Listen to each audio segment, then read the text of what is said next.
Hello दोस्तों। अक्सर हम अपने पेशेंट्स को बोलते हैं कि कोलेस्ट्रॉल वाले खाद्य पदार्थ कम खाओ या मत खाओ, कोलेस्ट्रॉल खाना नुकसानदायक है, कोलेस्ट्रॉल को अवॉइड करो। पर कौन कौन से खाद्य पदार्थों में वाकई कोलेस्ट्रॉल ज़्यादा होता है, ये लिस्ट आपके लिए जानना ज़रूरी है, ताकि ऑब्वियसली आप डिसाइड कर सको कि आपको ये चीज़ें खानी है कि नहीं। ज़्यादातर लोग ये तो जानते हैं कि अंडों में कोलेस्ट्रॉल ज़्यादा होता है, ज़्यादातर लोग ये जानते हैं कि बटर और घी में कोलेस्ट्रॉल ज़्यादा होता है। पर बाकी और कौन कौन से खाद्य पदार्थों में कोलेस्ट्रॉल ज़्यादा होता है, इसके बारे में बात करेंगे। और शॉर्ट में ये भी डिस्कस करेंगे कि क्या साइंटिफिक फैक्ट्स इस मामले में बताते हैं, क्या वाकई में कोलेस्ट्रॉल सही है या बुरा है, वाकई में क्या इस तरह के खाद्य पदार्थों को पूरी तरह से अवॉइड करने से आप अपने आप को पूरी तरह से हेल्दी बना सकते हैं। इस चीज़ को डिस्कस करने का प्रयास करेंगे। टॉपिक पर जाने से पहले जो लोग हमारे चैनल पर नए हैं उन्हें रिक्वेस्ट करूंगा कि चैनल को सब्सक्राइब करें। हमारे चैनल का पर्पज़ है लोगों को हेल्दी बनाना। इस मिशन में हमारे सहभागी बनिए। हमारे चैनल को सब्सक्राइब करके, वीडियोस को लाइक करके, फ्रेंड्स और फैमिली के साथ वीडियोस और कंटेंट को शेयर करके। टॉपिक इंपॉर्टेंट है, इसे अंत तक देखिएगा। टॉपिक के दौरान हमारे क्लिनिकल एक्सपीरियंस के पॉइंट्स, हमारा ओपीडी की कुछ स्टोरीज, कुछ साइंटिफिक फैक्ट्स और स्टडीज आपको बताऊंगा जो आपको ज्ञान भी देंगे और हैरान भी करेंगे। चलिए शुरू करते हैं।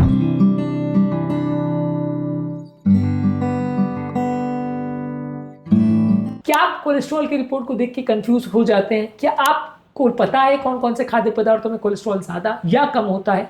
कमेंट सेक्शन में लिखकर हमें जरूर बताएं। इस मामले में अंडे का योग यानी कि पीला पोर्शन अंडे का, इसमें काफी मात्रा में कोलेस्ट्रॉल होता है, तो इसको ज्यादा मात्रा में आपको नहीं लेना चाहिए। रीसेंट डेटा है जिसके बारे में आगे बात करेंगे, जो कहता है कि ये उतना नुकसानदायक नहीं है, लेकिन हाँ फिर भी जब तक गाइडलाइन चेंज नहीं हो जाती तब तक इसको बहुत ज्यादा मात्रा में एटलीस्ट नहीं लेना चाहिए। ऑर्गन मीट जैसे जानवर का लिवर, किडनी या ऑर्गन्स का जो मीट होता है, इसमें भी कोलेस्ट्रॉल ज़्यादा होता है, तो इसको भी बहुत ज़्यादा मात्रा में लेंगे तो कोलेस्ट्रॉल बढ़ा सकता है। शेल फिश जैसे श्रिम्प, लॉबस्टर और क्रैम्प्स, इसमें भी ज़्यादा मात्रा में कोलेस्ट्रॉल होता है। इसके अलावा रेड मीट जैसे बीफ, लैम और पोर्क, खासकर इनके जो फैटी कट्स होते हैं, इसमें कंपेरेटिवली कोलेस्ट्रॉल की मात्रा ज़्यादा हो सकती है। इसके अलावा प्रोसेस्ड मीट्स जैसे सॉसेजेस, हॉट डॉग्स, बेकन और अलग तरह के क्यूर्ड मीट्स जो होते हैं, इसमें भी काफ़ी ज़्यादा कोलेस्ट्रॉल और अनहेल्दी फैट्स होते हैं। फुल फैट डेयरी प्रोडक्ट्स यानी दूध के बने हुए वो प्रोडक्ट जिसमें मलाई नहीं निकाली गई है, जैसे होल मिल्क, चीज़, बटर और क्रीम, इसमें भी काफ़ी मात्रा में सैचुरेटेड फैट और हाई कोलेस्ट्रॉल होता है। ये नुकसान करता है या नहीं वो बाद में डिस्कस करेंगे, लेकिन इस मामले में ये सारे फूड प्रोडक्ट्स में कोलेस्ट्रॉल ज़्यादा होता है। तो कोलेस्ट्रॉल से अगर आप परेशान हैं तो ये खाद्य पदार्थों पर ज़्यादा फोकस करना है। तली हुई चीज़ें जैसे जो भी चीज़ों को आपने डीप फ्राई किया, जैसे खासकर एनिमल फैट को अगर डीप फ्राई किया, चिकन फ्राई या इस तरह का चीज़ों को आपने डीप फ्राई कोई भी किया, इनफैक्ट कोई भी वेजिटेरियन फूड प्रोडक्ट को भी आपने डीप फ्राई किया तो उसमें भी कोलेस्ट्रॉल ज़्यादा होगा। बहुत सारे फास्ट फूड्स जैसे कि चिकन और ज़्यादातर इवन वेजिटेरियन स्नैक्स जो भी मैदे से बनाए जाते हैं, रिफाइंड फ्लावर यानी मैदे से बने हुए, जैसे समोसे, कचौड़ी, पकौड़ी या जिस तरह की भी चीज़ें आप लेते हैं जिसमें ऑयल बहुत ज़्यादा यूज़ होता है, वो सारी चीज़ों में कोलेस्ट्रॉल बढ़ाने का काम कर सकती हैं। इसके अलावा बेकरी की बनी हुई ज़्यादातर प्रोडक्ट जैसे केक्स, ब्रेड्स, पेस्ट्रीज, ये सारी चीज़ों में भी हाई लेवल ऑफ कोलेस्ट्रॉल रहता है, क्योंकि काफ़ी बार इनको बनाने के लिए काफ़ी मात्रा में बटर या शॉर्टनिंग का प्रयोग किया जाता है, यानी कई बार ट्रांस फैट्स वाले जो रिफाइंड वनस्पति घी जैसी चीज़ें होती हैं इनका प्रयोग किया जाता है। तो आपको बेकरी के प्रोडक्ट्स को भी अवॉइड करना है यदि आपको कोलेस्ट्रॉल लेवल अपना कम करना है डाइट के द्वारा। अब आते हैं इस पॉइंट पर। ऑलरेडी हमने आपको लिस्ट दे दी उन खाद्य पदार्थों की जिनको भी कोलेस्ट्रॉल ज़्यादा है, तो अगर आप डाइट के मामले में अपने कोलेस्ट्रॉल को कम करना चाहते हैं तो इन सारी चीज़ों से आपको ध्यान रखना पड़ेगा। कोलेस्ट्रॉल के बारे में एक मिसकंसेप्शन है कि लोगों को लगता है कि डाइटरी में आपने चेंज कर लिया और कोलेस्ट्रॉल की चीज़ें खाना बंद कर दी तो आपका पूरा कोलेस्ट्रॉल कंट्रोल हो जाएगा, पर बॉडी का 80% कोलेस्ट्रॉल जो है वो बॉडी के लीवर में खुद ही बनता है। कोलेस्ट्रॉल रिच फूड प्रोडक्ट्स जो हैं उसमें कई बार इसेंशियल न्यूट्रिएंट्स होते हैं, इसलिए इनको पूरी तरह से बंद कर देना पूरी तरह सही नहीं है। कई बार इसमें choline, vitamin D, vitamin B12, omega 3 fatty acids जो कि ब्रेन के, नर्व्स के और हार्मोन की फंक्शनिंग के लिए ज़रूरी है, तो इसलिए ये चीज़ों को पूरी तरह से बंद कर देना भी अच्छा नहीं है, ज़्यादा मात्रा में लेना भी अच्छा नहीं है, पर पूरी तरह से बंद करना भी अच्छा नहीं है। इसके अलावा डाइटरी कोलेस्ट्रॉल को लेकर काफ़ी संशय है। American journal of clinical nutrition में एक आर्टिकल पब्लिश हुआ था, उसमें बताया था कि 75% केसेस में कोलेस्ट्रॉल जो डाइट में लेते हैं उसका या तो बिल्कुल इम्पैक्ट आपके ब्लड कोलेस्ट्रॉल में नहीं होता, या होता भी है तो थोड़ा होता है। तो ये स्टडी एक बड़ी स्टडी है जिसने बताया था कि 75% लोगों में इसका वेरिएशन नहीं आता, 20-25% लोगों में फिर भी वेरिएशन आ सकता है। इसके अलावा जो आप ट्रांस फैट्स वाली चीज़ें खाते हैं जैसे प्रोसेस मीट, बेक, स्नैक्स और मार्जिनिन, इनका LDL कोलेस्ट्रॉल पर, खासकर बैड कोलेस्ट्रॉल पर ज़्यादा इफेक्ट रहता है। टोटल कोलेस्ट्रॉल को बढ़ाएं या नहीं बढ़ाएं, इनका बैड कोलेस्ट्रॉल में ज़्यादा इफेक्ट रहता है। 2020 में ब्रिटिश मेडिकल जर्नल में एक आर्टिकल पब्लिश हुआ था जिसमें एक लार्ज मेटा एनालिसिस हुई थी, जिसमें बताया गया था कि मॉडरेट एग कंजम्पशन यानी अंडा का पीला पोर्शन खाने वाले लोगों में हार्ट डिजीज होने का कोई सिग्निफिकेंट बढ़ोतरी नहीं देखी गई थी। तो इस मेटा एनालिसिस में ये डेफिनेटली बताया गया था कि अंडा का पीला पोर्शन खाने से भी हार्ट अटैक के रिस्क में या कोलेस्ट्रॉल रिलेटेड हार्ट प्रॉब्लम्स के होने के रिस्क में कोई सिग्निफिकेंट बढ़ोतरी नहीं देखी गई थी। इसके अलावा फ्रेमिंगम हार्ट स्टडी में भी बताया गया था कि जो पार्टिसिपेंट्स हाई कोलेस्ट्रॉल खाते हैं उनमें इंक्रीज कार्डियोवैस्कुलर डिजीज या रिस्क ज़्यादा नहीं देखा गया था।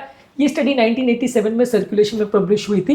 कुछ सी फूड जैसे शेलफिश है, प्रॉन्स है, क्रैब्स है, इसमें कोलेस्ट्रॉल हाई होने के बावजूद भी ये डिजीज नहीं बढ़ाते हैं और जिंक और सेलेनियम इसमें अच्छा होता है। तो बेसिकली ये उतने नुकसानदायक नहीं है।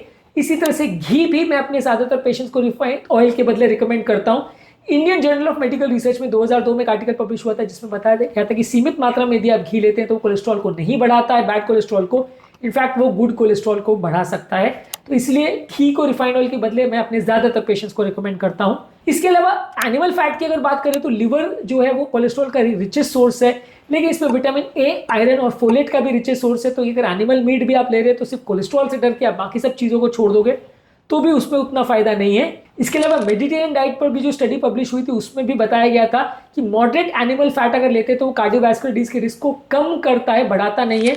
इस मामले में प्रेडीमेट स्टडी पब्लिश हुई थी new England journal of medicine में 2013 में, जहां पर बताया गया था कि अगर बैलेंस्ड और संतुलित आहार ले रहे हैं और फैट रिच खाना ले रहे हैं और इसमें अगर आप नट्स और ऑलिव ऑयल ले रहे हैं तो हार्ट अटैक का रिस्क 30% तक उल्टा कम होता है। इसमें अंडे का जहां तक सवाल है, अंडे में सिर्फ कोलेस्ट्रॉल नहीं होता, इसमें ल्यूटीन होता है, कोलिन होता है। ये आपके आंखों और ब्रेन की हेल्थ के लिए अच्छा है। काफी ज्यादा ये फैटी फूड्स कई बार आपके एचडीएल यानी गुड कोलेस्ट्रॉल को भी बढ़ाते हैं जो कि मृत्यु दर को कम करता है। इस मामले में प्योर स्टडी लैंसेट में 2017 में पब्लिश हुई थी जहां पर बताया गया था कि नेचुरल फैट्स को आप लेते हैं जो कि मिनिमली प्रोसेस्ड होते हैं तो वो आपकी हेल्थ के लिए नुकसानदायक नहीं है, अच्छे हैं। यानी कि बेसिकली आपका ब्लड कोलेस्ट्रॉल लेवल आपके जेनेटिक्स, आपके ओवरऑल बॉडी के मेटाबॉलिज्म पर ज्यादा डिपेंड करता है, सिर्फ डाइटरी कोलेस्ट्रॉल पर नहीं करता। और डाइटरी फैट वाली चीज़ों को खाने से, खासकर जो हेल्दी नेचुरल फैट्स को खाने से उतना नुकसान नहीं होता। आपके ओवरऑल बॉडी के हार्मोन्स, पेट के बैक्टीरिया और बॉडी का इन्फ्लेमेशन ये ज़्यादातर डिसाइड करता है कि आपको ब्लॉकेज होगा, बीमारी होगी या नहीं। सिर्फ कोलेस्ट्रॉल का टेस्ट कर लेने से आप ब्लॉकेज कम होगा या ज़्यादा होगा प्रोडिक्ट नहीं कर सकते। बहुत सारे दूसरे फैक्टर्स हैं जो इसको इन्फ्लुएंस करते हैं। आपकी नज़र में कोलेस्ट्रॉल कितना बड़ा कल्प्रिट है, आप इस मामले में क्या जानते हैं, पहचानते हैं, हमें कमेंट सेक्शन में लिखकर हमें बताएं। इस मामले में हमारा एक्सपीरियंस ये है कि आप हेल्दी फैट्स को लीजिए, पूरी तरह से बंद मत करिए। अंडे, घी, पनीर और बटर को सीमित मात्रा में ले तो नुकसानदायक नहीं है। ब्लड कोलेस्ट्रॉल को चेक करिए क्योंकि बॉडी के मेटाबॉलिज्म पर एक्चुअली डिपेंड करता है कि वो बढ़ेगा या नहीं बढ़ेगा। तो इसलिए ब्लड कोलेस्ट्रॉल लेवल सिर्फ खाने से बढ़ जाएगा ऐसा नहीं है, पर हाँ फिर भी ये है कि आप शुगर, ट्रांस फैट्स और इन्फ्लेमेशन बढ़ाने वाली चीज़ों को नहीं लीजिए। ये फूड प्रोडक्ट्स आपको ज़्यादा नुकसान करते हैं। सिर्फ तेल, घी बंद कर देने से प्रॉब्लम सॉल्व नहीं होगी, सही फूड का चॉइस करना ज़्यादा ज़रूरी है। तो अगली बार कोलेस्ट्रॉल का नाम सुनते ही मत डर जाइए, कोलेस्ट्रॉल खाने में है ये सुन के डर के उसको फेंक दें, वैसा मत करिए। सही फूड्स का चुनाव करिए। ये कोलेस्ट्रॉल विलेन नहीं है, सही तरह से इसका अगर आप प्रयोग करते हैं तो ये आपके लिए मददगार ही साबित हो सकता है। उम्मीद करूंगा कि आज के टॉपिक में कुछ नई बातें जानने को मिली होगी। जो लोग हमारे चैनल पर नए हैं उन्हें रिक्वेस्ट करूंगा कि चैनल को सब्सक्राइब करें। हमारे चैनल का मकसद है लोगों को हेल्दी बनाना, हेल्दी न्यूज़ और हेल्दी इन्फॉर्मेशन उनको देकर इस मामले में आप हमारे सहभागी बना सकते हैं, हमारे मिशन को सक्सेसफुल बना सकते हैं। चैनल को सब्सक्राइब करके, वीडियोस को लाइक करके, शेयर करके और कमेंट सेक्शन में हमारा ये मिशन आपको कैसा लगता है ज़रूर लिखकर बताएं।